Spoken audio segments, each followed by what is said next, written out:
नमस्कार, स्वागत है आप सभी का एबी स्टार न्यूज में और मैं हूं आपके साथ जुबैर चौधरी। वक्त तो चला है देश लाइव का, जहां सबसे पहले बात करेंगे प्रधानमंत्री नरेंद्र मोदी की, जिन्होंने पंजाब के पूर्व मुख्यमंत्री प्रकाश सिंह बादल को अंतिम श्रद्धांजलि दी। बता दें कि पंजाब के पूर्व मुख्यमंत्री प्रकाश सिंह बादल का निधन हो गया है, जहां गुरुवार को उनके पैतृक गांव बादल में उनका अंतिम संस्कार किया जाएगा। इससे पहले उनका पार्थिव शरीर चंडीगढ़ के सेक्टर 28 स्थित शिरोमणि अकाली दल के कार्यालय में आम लोगों के दर्शन के लिए रखा गया। तो वहीं 26 अप्रैल को उनकी अंतिम यात्रा की शुरुआत की गई। बता दें कि पूर्व मुख्यमंत्री प्रकाश सिंह बादल की अंतिम यात्रा राजपुरा, पटियाला, संगरूर, बरनाला, रामपुरा फूल, भटिंडा होते हुए उनके गांव बादल पहुंचेगी, जिसके बाद 27 अप्रैल को उनका अंतिम संस्कार होगा।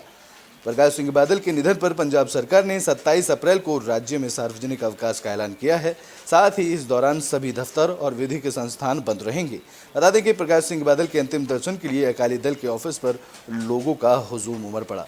इस दौरान प्रकाश सिंह बादल को श्रद्धांजलि देने के लिए देश के प्रधानमंत्री नरेंद्र मोदी चंडीगढ़ पहुंचे। इस दौरान उन्होंने पूर्व मुख्यमंत्री के पार्थिव शरीर को श्रद्धांजलि भेंट की। बता दें कि पंजाब के पूर्व मुख्यमंत्री दिवंगत नेता प्रकाश सिंह बादल को श्रद्धांजलि देने के बाद प्रधानमंत्री नरेंद्र मोदी का काफिला वापस लौटा, जिसके बाद पीएम की वापसी का रूट क्लियर किया गया।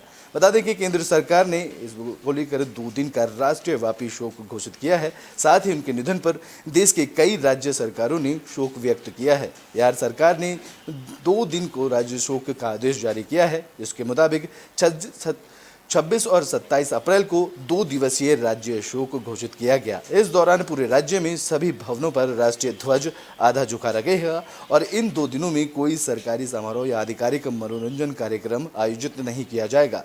पंजाब सरकार ने 5 बार राज्य के सीएम रहे प्रकाश सिंह बादल के सम्मान में गुरुवार को राष्ट्रीय शोक का अवकाश घोषित किया गया। जानकारी के मुताबिक राज्य के सभी कार्यालय, विभाग, बोर्ड, निगम और बाकी संस्थान भी गुरुवार को बंद रहेंगे। बता दें कि प्रकाश सिंह बादल भटिंडा जिले के बादल गांव के सरपंच बनने के साथ ही उन्होंने अपने राजनीतिक करियर की शुरुआत की थी, जिसके बाद साल 1957 में कांग्रेस के टिकट पर मलोट से पंजाब विधानसभा के चुने गए और उसके बाद 1969 में उन्होंने अकाली दल से टिकट पर गड़बड़ विधानसभा से जीत हासिल की, जिसके बाद पंजाब के तत्कालीन मुख्यमंत्री गुरनाम सिंह के कांग्रेस का दामन थामने के बाद अकाली दल फिर से संगठित हुआ।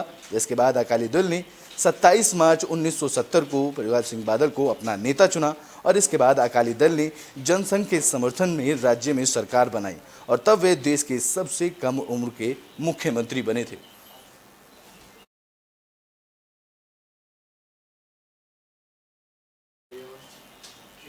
तो केरल में शुरू हुई वंदे भारत ट्रेन का पर पोस्टर विवाद अब गर्माता जा रहा है। बता दें कि प्रधानमंत्री नरेंद्र मोदी ने मंगलवार को केरल की पहली वंदे भारत एक्सप्रेस को हरी झंडी दिखाकर रवाना किया था, जिसके बाद ट्रेन के शुरू होते ही इस ट्रेन को लेकर विवाद भी शुरू हो गया है। पीएम मोदी के हरी झंडी दिखाने के बाद ट्रेन सोरानूर जंक्शन पहुंची थी, जहां ट्रेन पर कांग्रेस सांसद वी.के. श्रीकंदन के पोस्टर चिपका दिए गए, जिसके बाद आरपीएफ कर्मियों ने पोस्टर निकालकर केस दर्ज कर दिया है। दरअसल ये हादसा उस वक्त हुआ जब ट्रेन सोरानूर स्टेशन पहुंची थी। ट्रेन के आगमन पर स्वागत के लिए श्रीकंदन के उनके समर्थकों ने रेलवे स्टेशन पर मौजूद रहे और उनके पोस्टर ट्रेन पर चिपका दिए। इस दौरान बीजेपी के प्रदेश अध्यक्ष सुरेंद्रन ने घटना की निंदा करते हुए आरोप लगाया कि सांसद के समर्थकों की हरकत है। बता दें कि ट्रेन की बोगी की खिड़कियों पर पोस्टर चिपकाए गए। ऐसा अनुमान लगाया जा रहा है कि जब कांग्रेस समर्थक एक गुट ट्रेन के स्वागत के लिए स्टेशन पर इकट्ठा हुए थे, उसी दौरान बारिश के वक्त कुछ कार्यकर्ताओं ने बोगी की खाली खिड़कियों पर पोस्टर चिपका दिए थे, जिसके बाद नेताओं ने ट्रेन में अपने पोस्टर चिपकाने के लिए इसको अधिकृत नहीं बताया और साथ ही उन्होंने आरोप लगाया कि बीजेपी ने जानबूझकर इस विवाद को पैदा करने की कोशिश की है।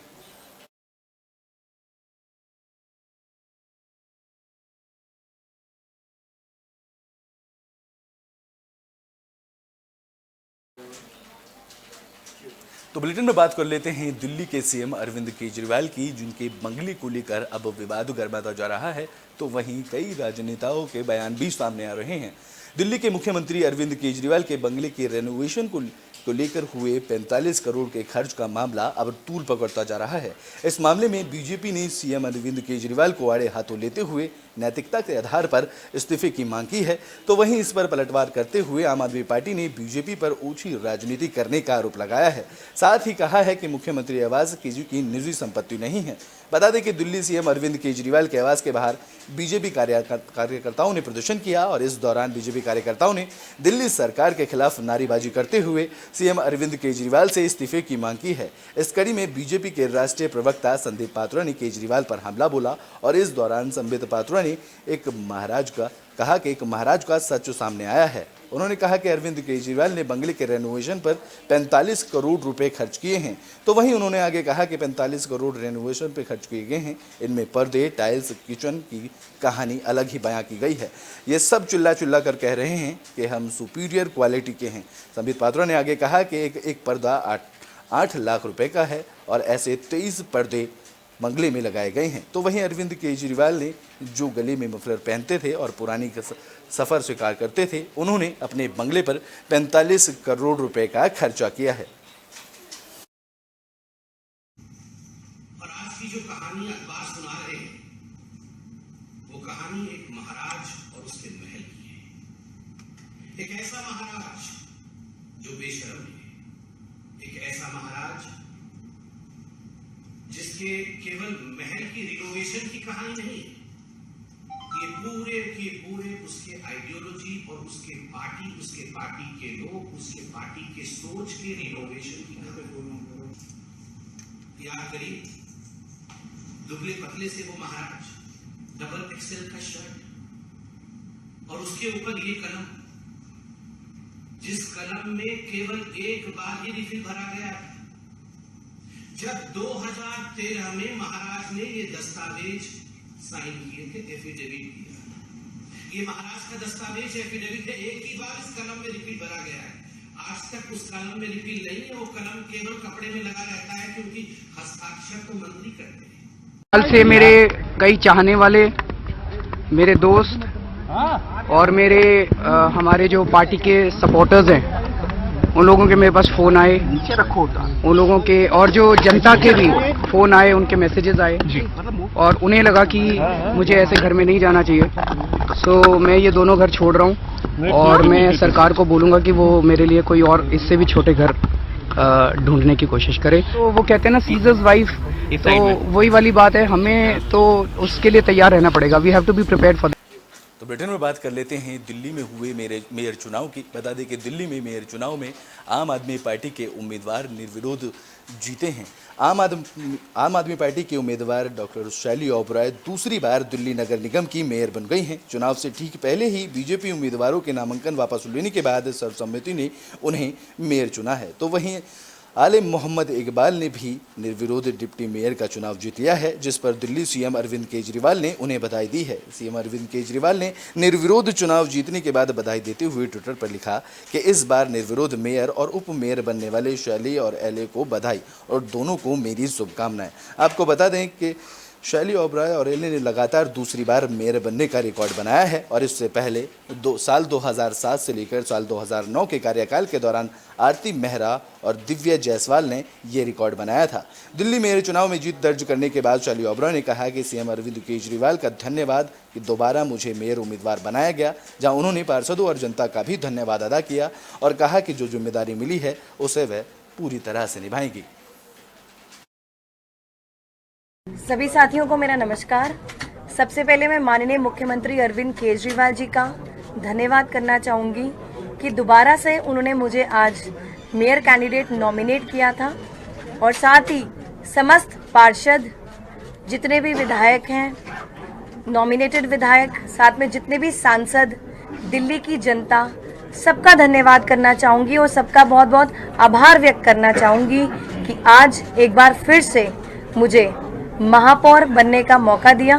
दिल्ली की जनता ने जो सपने देखे हैं, जो दिल्ली की जनता को हमने उम्मीदें दिखाई हैं, उन सब को पूरा करने के लिए ये जिम्मेदारी आज दोबारा से मिली है। और साथ ही मैं आप सबको आश्वासन देती हूँ दिल्ली की जनता को आश्वासन देती हूँ, माननीय मुख्यमंत्री अरविंद केजरीवाल जी को आश्वासन देती हूँ कि जो जिम्मेदारी आज फिर से दोबारा मिली है और जैसे अभी तक ईमानदारी से और साफ नीयत से मैं नगर निगम के कामों को करती आई हूँ, वैसे ही नगर निगम के कामों को करती रहूंगी। सभी साथियों को मेरा नमस्कार। पहलवानों के धरने की, सबसे पहले मैं जहां दिल्ली के जंतर मंतर पर पहलवानों का धरना चौथे दिन भी जारी रहा। इस दौरान पहलवान सुबह सुबह एक्सरसाइज करते भी नजर आए।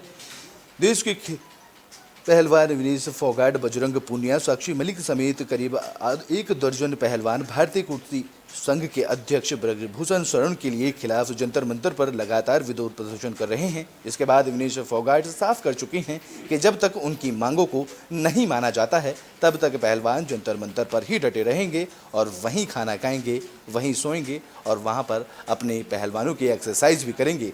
इस बीच देखा गया है कि विनेश फोगाट, बजरंग पुनिया और साक्षी मलिक जैसे दिग्गज खिलाड़ी लगातार चौथे दिन जंतर मंतर पर अपने को फिट रखने के लिए एक्सरसाइज करते नजर आए, जहां पहलवान लगातार इस बात को दोहराते रहे हैं कि जब तक भारतीय कुश्ती संघ के अध्यक्ष ब्रजभूषण शरण सिंह को नहीं हटाया जाता है और उनके खिलाफ एफआईआर दर्ज नहीं की जाती है तब तक वह लोग पीछे नहीं हटेंगे। हालांकि पिछली बार भी अध्यक्ष और कोच पर पहलवानों ने गंभीर आरोप लगाए थे, जिसके बाद जांच कमेटी बैठा दी गई थी। इस बीच विनेश फोगाट ने पुलिस पर यौन उत्पीड़न की शिकायतकर्ताओं की पहचान लीक करने का भी आरोप लगाया, जहां विनेश फोगाट ने कहा है कि इस वजह से भारतीय कुश्ती महासंघ के अधिकारी शिकायतकर्ताओं को धमका रहे हैं और शिकायत वापस लेने के लिए मजबूर कर रहे हैं। इस दौरान विनेश फोगाट, साक्षी मलिक और बजरंग पुनिया जैसे पहलवान की माने तो अब लोग धमकी देकर, रिश्वत देकर पीड़ितों को धमकी देने की कोशिश कर रहे हैं। जहां विनेश फोगाट ने बताया है कि इस बारे में उन्होंने राष्ट्रीय महिला आयोग से भी शिकायत की थी और अब इस कड़ी में दिल्ली महिला आयोग की अध्यक्ष स्वाति मालीवाल ने खिलाड़ियों की सेक्सुअल हैरेसमेंट की शिकायत पर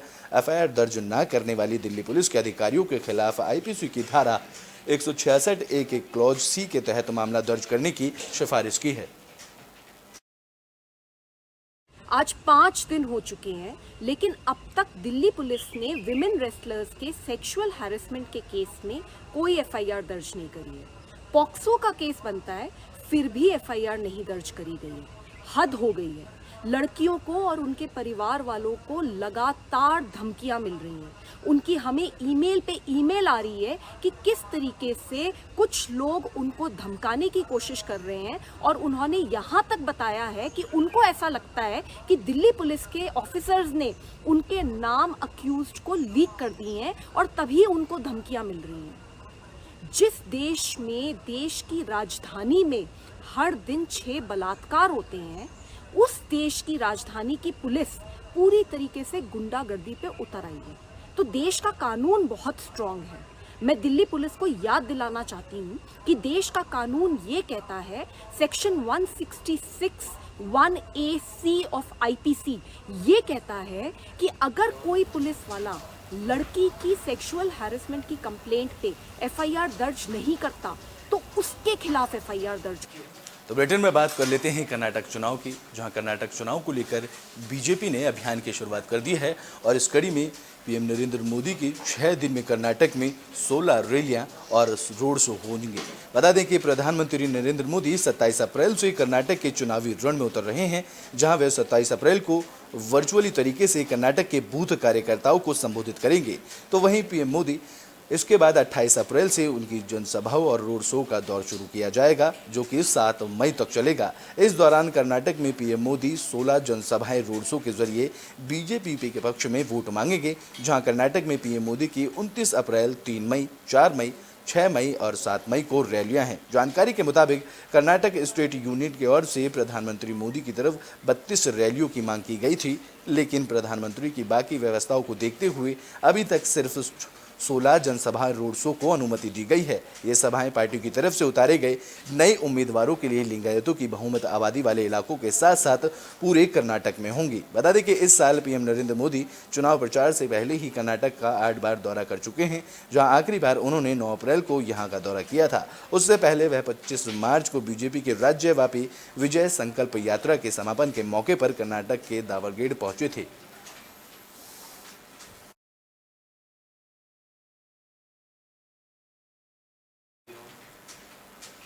तो बुलेटिन में बात कर लेते हैं देश भर में कोरोना मामलों की। बता दें कि देश भर में कोरोना के मामलों में बढ़ोतरी देखने को मिली है, जहां पिछले 24 घंटे में कोरोना के 9,629 नए मामले सामने आए हैं।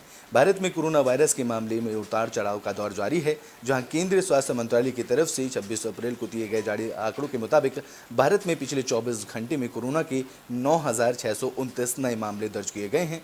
तो वहीं इस कोरोना से 29 लोगों की मौत भी हुई है, जिसके बाद कोविड से जान गंवाने वालों की संख्या बढ़कर 5,31,398 हो गई है, जहां एक दिन में कुल 29 मौतों से दिल्ली में 6, महाराष्ट्र और राजस्थान में कोरोना के चलते 3-3 मौतें हुई हैं। तो वहीं हरियाणा और उत्तर प्रदेश में 2-2 मौतें और उड़ीसा, गुजरात और छत्तीसगढ़ में 1-1 मौतें हुई हैं। बता दें कि केरल में सबसे ज़्यादा कोरोना से मौतें दर्ज की गई हैं, जहां केरल में कोरोना से मरने वालों की संख्या 10 के करीब पहुंच गई है, जिसके बाद एक्टिव केस की संख्या बढ़कर अब 61,013 पहुंच गई है। बता दें कि स्वास्थ्य मंत्रालय ने इस दौरान कहा है कि पिछले 24 घंटे में 11,987 लोग कोरोना वायरस से ठीक भी हुए हैं। बात करें दिल्ली की, तो दिल्ली में पिछले 24 घंटे में 1,095 नए मामले सामने आए हैं और दिल्ली में कोरोना के चलते 6 लोगों की मौत दर्ज की गई है। तो वहीं महाराष्ट्र में कोरोना से के बीते 24 घंटे में 722 नए केस दर्ज किए गए हैं और महाराष्ट्र में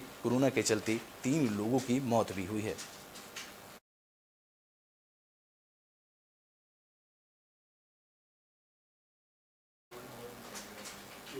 तो बुलेटिन के आखिरी में बात कर लेते हैं जर्मनी की, जहां की पत्रिका में भारत के जनसंख्या पर एक विवादित कार्टून पेश किया गया है। भारत हाल ही में दुनिया का सबसे आबादी वाला देश बन गया है और इसका मजाक उड़ाते हुए जर्मनी की पत्रिका डेर स्पीगल ने एक कार्टून छापा है, जहां कार्टून के जरिए भारत की जनसंख्या को चीन से आगे निकालते हुए दिखाया गया है और इस पर भारतीय मंत्री भी भड़क उठे हैं। बता दें कि कार्टून में 2 ट्रेनें दिखाई गई हैं, जहां एक तरफ लोगों के खचाखच भरी जर्जर पुरानी भारतीय रेलगाड़ी को दिखाया गया है, तो वहीं उसके ऊपर भारतीय तिरंगा लेकर लहराते हुए लोग भी बैठाए गए हैं। बता दें कि दूसरी तरफ ट्रेन पर चीन की बुलेट दिखाई जा रही है, जिसमें महज 2 चालक ही बैठे हुए हैं। इस कार्टून के जरिए चीन की तकनीकी प्रगति को भी दिखाया गया है, जबकि भारत को चरमराते हुए इंफ्रास्ट्रक्चर के साथ पेश किया गया है। बता दें कि इस मामले में इलेक्ट्रॉनिक्स और सूचना प्रौद्योगिकी मंत्री राजीव चंद्रशेखर ने रोष जाहिर करते हुए कहा है कि आने वाले कुछ सालों में भारत की अर्थव्यवस्था जर्मनी से बहुत बड़ी होगी। उन्होंने ट्वीट किया, जिसमें प्रिय कार्टूनिस्ट डेर स्पीगल पर भारत का मजाक उड़ाने के अपने प्रयास के बावजूद पीएम मोदी के तहत भारत के खिलाफ दांव लगाना स्मार्ट नहीं है, जहां उन्होंने कहा है कि कुछ सालों में ही भारत की अर्थव्यवस्था जर्मनी से बड़ी होगी।